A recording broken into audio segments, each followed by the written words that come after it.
চলমান এইচএসসি পরীক্ষার্থীদের বিক্ষোভের ঘটনায় জাতীয় সংসদে শিক্ষার্থীদের ফ্যাসিস্টের দোসর বলেছেন প্রধানমন্ত্রী তারেক রহমান। এমন একটি গুজব সামাজিক যোগাযোগ মাধ্যমে ভাইরাল হয়। কেবল তাই নয়, শিক্ষামন্ত্রীর মন্তব্যের দাবিতেও একাধিক অপতথ্য বিভ্রান্তি ছড়ায় সোশ্যাল মিডিয়াতে।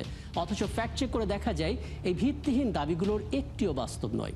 এর মধ্যে গুজবের সীমা ছাড়িয়ে যায় যখন প্রধানমন্ত্রীর নির্দেশে শিক্ষামন্ত্রীর পদত্যাগের ভুয়া নথিকে ঘিরেও অপপ্রচার চালানো হয়। চলুন দর্শক, শুরুতে কয়েকটা ফ্যাক্ট চেক দেখে নিই, তারপর আলাপে যাব।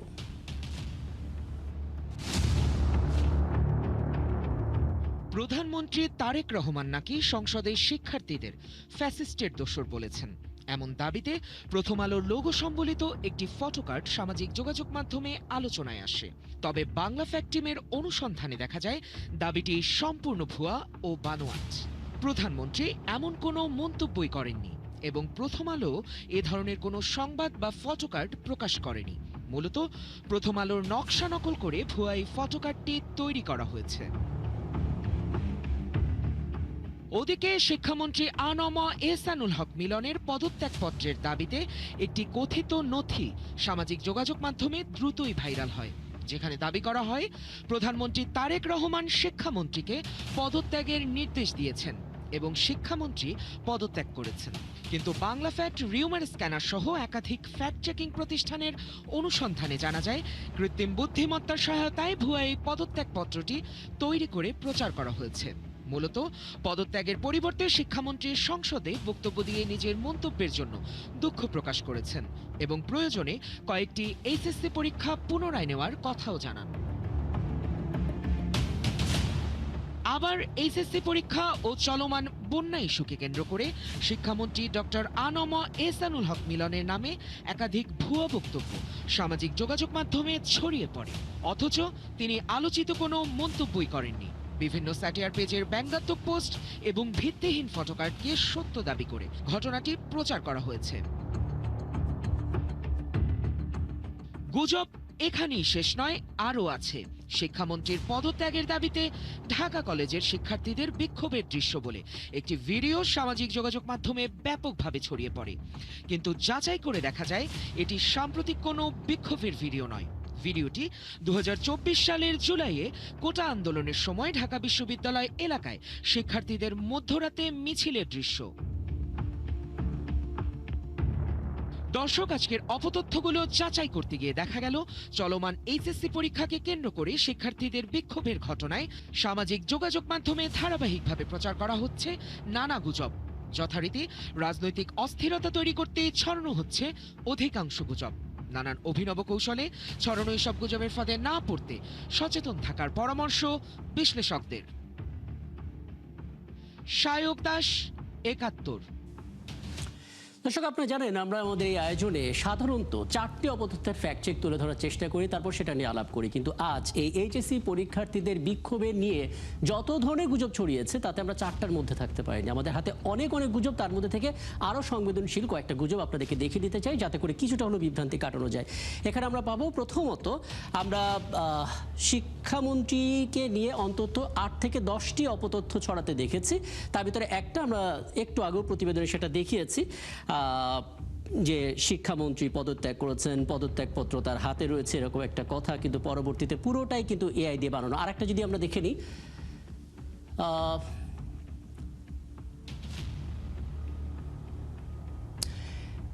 এটা আরেকটি শিক্ষামন্ত্রীকে নিয়ে ছড়ানো গুজব, যেখানে বলা হচ্ছে নকল নিয়ে যাওয়া শিক্ষার্থীরাই পদত্যাগ চাচ্ছে, কিন্তু পরবর্তীতে আমরা গতকালই এটার ফ্যাক্ট চেক করে দেখিয়েছি পুরোটাই অপতথ্য।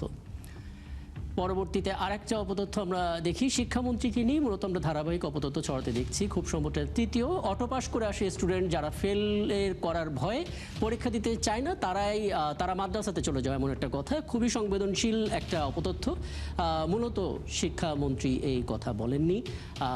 শুধু শিক্ষামন্ত্রী না, আমরা রাজনৈতিক অঙ্গ সংগঠন ছাত্রদলের সভাপতির নামেও গুজব ছড়াতে দেখেছি, এবং এখানেও ফ্যাসিস্টের দোসর আখ্যা দিয়ে গুজবটা ছড়িয়েছে, যাতে করে আসলে বিভ্রান্তি চরম আকারে পৌঁছায়।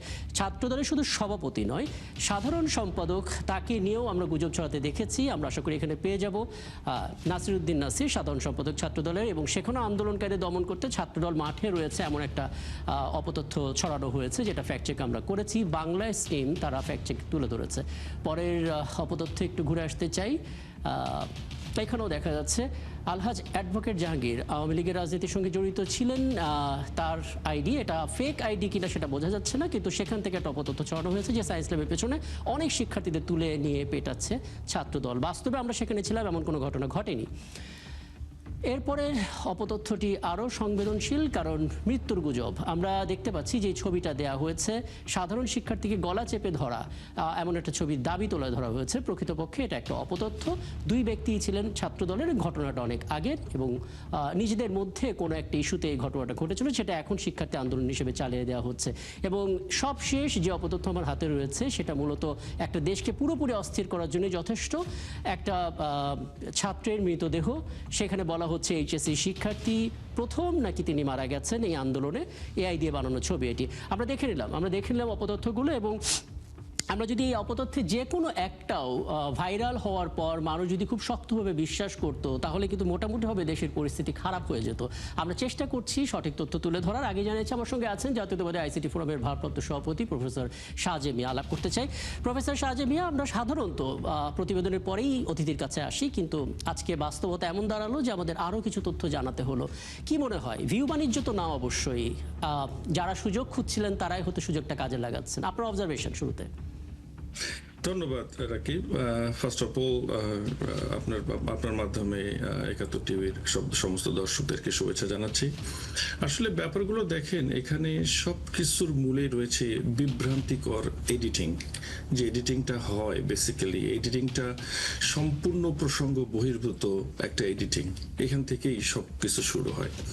তো আসলে এই টেকনোলজির জগতে আমরা ডিপফেক নিয়ে কথা বলি, এআই ক্রিয়েটেড বিভিন্ন কন্টেন্ট নিয়ে সোশ্যাল মিডিয়াতে যেগুলো স্প্রেড করা হয় এগুলো নিয়ে কথা বলি। এরপরে অনেক ধরনের মনে করেন মানে মিক্সিং কন্টেন্ট থাকে। এরপরে এগুলোর যেগুলো আমরা নিয়ে আজকাল সবচেয়ে বেশি ওয়ারিড, এটাকে আমরা সাধারণত বলি চিপ ফেক্স। এই চিপ ফিক্সের ব্যাপারটা পুরাটাই বিভ্রান্তি সৃষ্টি করা, একটা বিকৃত মানসিকতার একটা ন্যারেটিভকে ইনফ্লুয়েন্স করা, বা এর যে আপনার স্টিমুলেশনের যে জায়গাটা সেখানে টাচ করা। আমরা কিন্তু এটাকে আধুনিক সহিংসতা বলতে পারি। এটা আধুনিক সহিংসতার একটা রূপ বলতে পারি। সাম্প্রতিক প্রতিটা ঘটনা আপনি দেখেন, আপনি স্পেসিফিক ফ্যাক্টস গুলোকে কিভাবে নতুন আরেকটা ফ্যাক্টসের সাথে কানেক্ট করে, ম্যাক্সিমাম ক্ষেত্রে দেখা যাচ্ছে ওল্ড কন্টেন্টের হয়তো বা ন্যারেটিভস নতুন আঙ্গিকে ন্যারেটিভসটাকে দেওয়ার জন্য তার হয়তো বা থাম্বনেল চেঞ্জ করা হয়েছে বা ব্যাকগ্রাউন্ড চেঞ্জ করা হয়েছে। 5 বছর আগের একটা ভিডিও, একটা কন্টেন্ট, সেটাকে নতুন বলে চালানো হচ্ছে। এই যে সহিংসতার রূপ ডিজিটাল ওয়ার্ল্ডে, এটা আমরা দেখছি এবং আমরা অবজার্ভ করছি। এর বিশ্লেষণের প্রথম যে কথাটা আমাকে বলতে হবে এখানে, যে এখানে প্রতিটা জিনিসেই হচ্ছে আপনারা দেখবেন উদ্দেশ্য প্রণোদিত, স্পেসিফিক টার্গেট ওরিয়েন্টেড, এবং প্রতিটা জিনিসে যে এই ফ্যাক্টগুলো নতুন একটা ফরম্যাটে মানুষের রিলায়েবিলিটির জায়গাটাতে নিয়ে যাওয়ার একটা প্রচেষ্টা। প্রতিটা ঘটনায় সম্পর্কে আপনি দেখেন, আপনি যথার্থই বলেছেন যে যদি আজকের একটা ঘটনা, যতগুলো ঘটনা আপনার মাধ্যমে আমরা সমস্ত জাতিকে জানাতে পারলাম, এর একটা ঘটনা যদি সত্য হতো, যদি মানুষ এগুলো গ্রহণ করত, তাহলে সমাজে সহিংসতাটার কোন রূপ আমরা কোন ধরনের দেখতে পারতাম। এই ইম্প্যাক্টটাই কিন্তু মানে ইউ ক্যানট মেজার ইজিলি। এটা আমাদের একটা মাইন্ডসেট দরকার এখন, যে মাইন্ডসেটটা হবে আসলে বহু স্তর বিশিষ্ট। আমাদের চিন্তা চেতনা অনেক চেঞ্জ করতে হবে। We don't have a choice. দেখেন, এই প্রতিযোগিতার পৃথিবীতে এত দ্রুত গতিতে ইনফরমেশন মানে প্রবাহ হচ্ছে যে আমরা হাতে কলমে বা ম্যানুয়াল কোন পদ্ধতিতে মেপে কোনো কিছু বলতে পারবো না। আপনি তো মাইন্ডসেটের কথা বলছেন, মানে পরিতাপের বিষয়, আক্ষেপের বিষয়, দুর্ভাগ্যের বিষয় হচ্ছে আমাদের সোসাইটিতে অনেক বড় পাবলিক ফিগার আছেন, ডিগনিফাইড পার্সোনালিটি আছেন, তাদের মধ্যে কেউ এই অপতথ্যগুলো শেয়ার করছেন ফেসবুকে সত্যি ভেবে, এবং ঘন্টা দুয়েক পরে সরি বলে তিনি সেটা ডিলিট করে ফেলছেন। ততক্ষণ তো জিনিসটা ছড়িয়ে যাচ্ছে। আপনি কাদেরকে আসলে বোঝাবেন? এক্স্যাক্টলি, আপনি আপনি যথার্থই বলেছেন যে এই যে যাচাইকরণের যে মেন্টালিটি, যাচাই করার যে আমাদের মাইন্ডসেট বা কোনো কিছু যে আপনি একটু পর্যালোচনা করার যে একটা মেন্টালিটি, এটা আমাদের একেবারে নাই। আর আমি একটু আগে বলছিলাম আপনাকে যে যাচাই করতে হবে আমাকে বা আমাদেরকে এভাবে চিন্তা ভাবনা করতে হবে, বাট একটাবার চিন্তা করে দেখেন, যেহেতু আমাদের চিন্তার মধ্যে এটা থাকে না, আমরা কখনোই বুঝি না যে যে আমাদের কোন ধরনের প্রিকশনস নেওয়া উচিত। বিশেষ করে এই যুগে তো আমাদের এখন টুলস ইউজ করতেই হবে।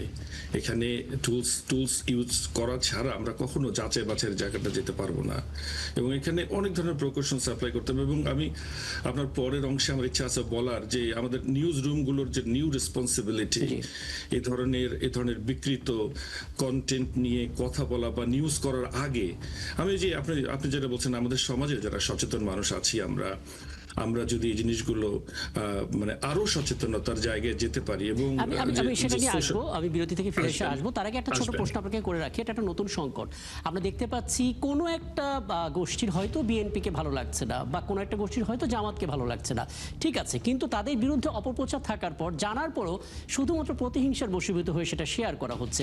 এটা কতটা ঝুঁকি তৈরি করে? আর দ্বিতীয় বিষয় হচ্ছে, পুরো বিষয় মাথায় রেখে আপনি কিছু সমাধান আমাদেরকে দেবেন যেটা প্রান্তিক অঞ্চলের মানুষও ফলো করতে পারবে। জি,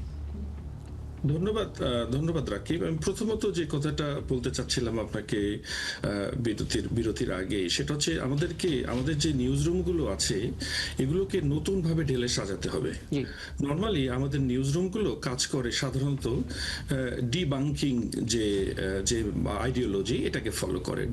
ডিবাঙ্কিং আইডিওলজিটা হচ্ছে এরকম, আপনি জানানো মনে হয় যে এটাতে আপনার মাইন্ডসেট থাকে এক্সপ্লোরেটিভ। আপনি এক্সপ্লোর করে কোনো কোনো জিনিসের ফলসনেস কি রকম ওইটা মাপার চেষ্টা করেন, কোনো সত্য ফ্যাক্টকে নিয়ে আসেন সামনে, এই ফ্যাক্টগুলোর নেচার কি রকম, নেচারটা আপনি টেস্ট করে দেখেন, দেখে ওয়াইডলি অ্যাকসেপ্টেড একটা বিলিভ আমাদের সমাজে যেটা আছে সেটাকে আপনি একটা ব্যারোমিটার হিসেবে ধরেন।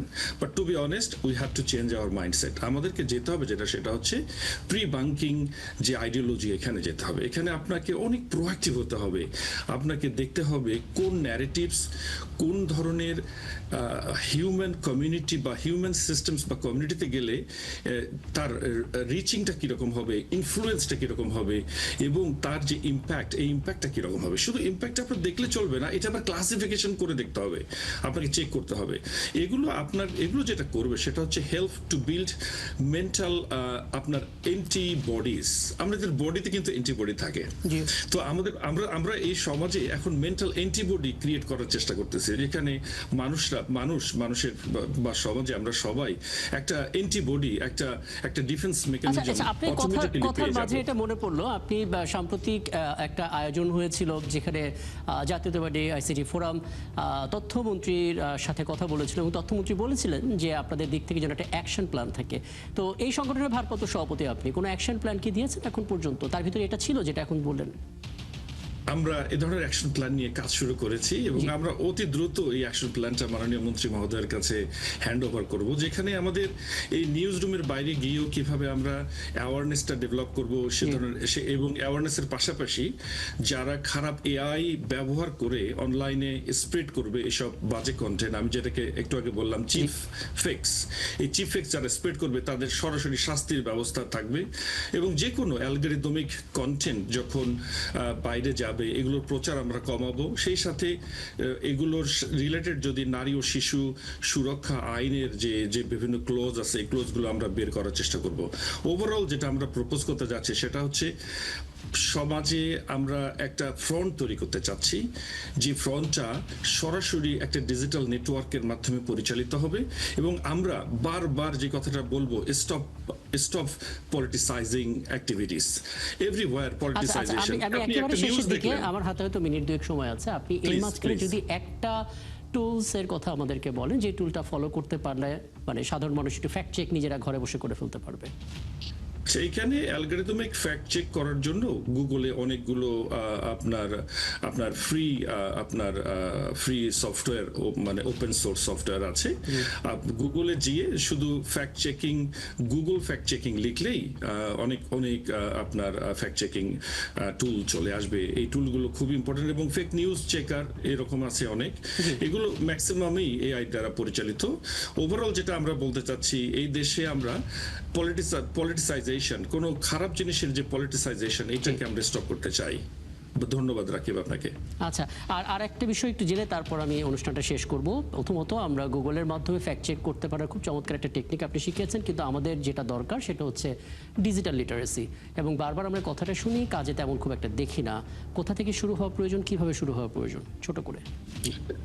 ডিজিটাল লিটারেসির এই ব্যাপারটা আসলে সর্বত্রই আমরা একটা নেটওয়ার্ক তৈরি করতে চাচ্ছি, যে নেটওয়ার্কটা ডিজিটাল লিটারেসি আমাদের সমাজের সব স্তরের মানুষের মধ্যেই এই লিটারেসিটাকে মানে আমরা সাধারণত প্রশিক্ষণ বলি, গণমানুষের প্রশিক্ষণ, বা মানে how to transfer the main learning. এইটাতে আমরা অ্যাসিনক্রোনাস লার্নিং এবং আপনার সিনক্রোনাস লার্নিং দুটোই থাকতে পারে। এটা সরাসরি ট্রেনিং এর মাধ্যমে হতে পারে, আবার সমাজে অ্যাওয়ারনেস তৈরি করবে। যেমন আমরা যে রোল, এই যে আমরা এই মুহূর্তে এই অনুষ্ঠানের মাধ্যমে যে রোলটা প্লে করতেছি আমাদের সমাজে, কত মানুষ এসব দেখছে, লার্ন করছে, নতুন নতুন টার্মিনোলজি এবং প্রকৌশলসের জায়গা থেকে তারা নিজেরাই যে ভিতরে যে অ্যাওয়ারনেস, যে সেলফ লার্নিং, এটাও অনেক ইম্পর্টেন্ট আমি মনে করি।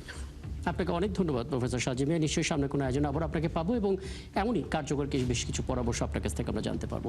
দর্শক, আমাদের সঙ্গে ছিলেন জাতীয়তাবাদী আইসিটি ফোরামের ভারপ্রাপ্ত সভাপতি এবং অস্ট্রেলিয়া নিউক্যাসল ইউনিভার্সিটির প্রফেসর ডক্টর সাজিদ মিয়া, এবং আপনারা আছেন ফ্যাক্ট চেক একাত্তরের নিয়মিত আয়োজন ফেক নিউজ স্ক্যানারে। প্রতিদিন আমরা রিউমার দূর করতে হাজির হবো ঠিক একইভাবে একই সময়, এবং আপনারা যুক্ত হতে পারেন। কোনো খবর যদি আপনাকে সংশয়ে ফেলে, তার একটা স্ক্রিনশট আমাদেরকে মেইল করতে পারেন। মেলারি দেখতে পাচ্ছেন fns.71tv@gmail.com এই ঠিকানায়। ফেসবুকে যুক্ত হতে পারেন facebook.com/fakenewsscanner এই ঠিকানায়। আমরা সেই তথ্যের ফ্যাক্ট চেক করে আপনাদের জানাবো।